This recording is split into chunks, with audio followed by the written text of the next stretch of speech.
our mission statement, which we wrote, it took this, we've revised this over 20 years ago. And some of my team members are still with us from 20 years ago when we started.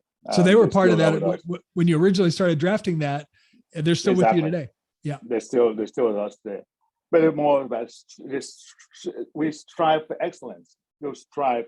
We'll never get there, Gary. Excellence is a journey, and we strive for excellence.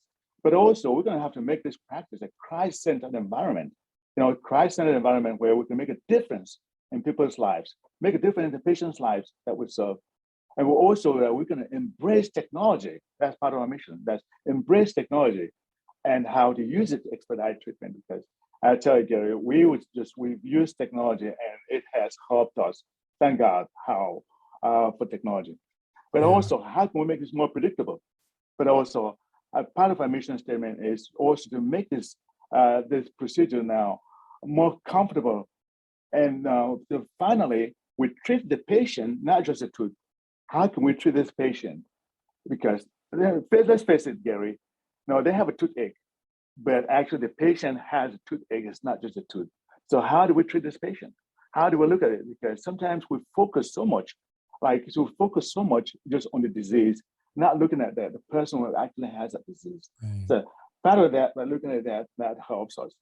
And part of our culture also, we look at it just like we need to come up with some core values that we all agree that this is the values that we can all resonate, we can all agree on that. And part of it is just a commitment. And just that we should have committed to do what we say we'll do and just do it. And it's that we have this ownership mentality that all of us now, we own this. I invite them that they're all stakeholders. They're stakeholders in my practice. Now, so when we kill, we eat. So they're part of it. But also, how can we embrace excellence? And how can we also be humble? Remember that we're being compassionate. How can we just embrace humility? And finally, how can we also use this call, this family and grace, how we have this unconditional love and support and generosity towards one another. And so that's a strong core value. I think that this core value, we look at that when we look at how we act day to day, we look at things through that grid. And also we also have a team covenant that we signed. Yeah, I don't think I've shared with you that team covenant, but one of the things about team covenant that I've said is that each of them, they sign it that I promise that they're here because they chose to be here. And that at any time, if they feel like they're not comfortable being here, I'll help them find another job. And some of them are taking me on that. I help them. I said, let's find you another job.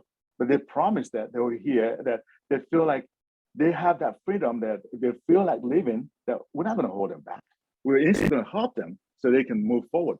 So they're literally there. That covenant simply reinforces that they are there by choice every day. By choice.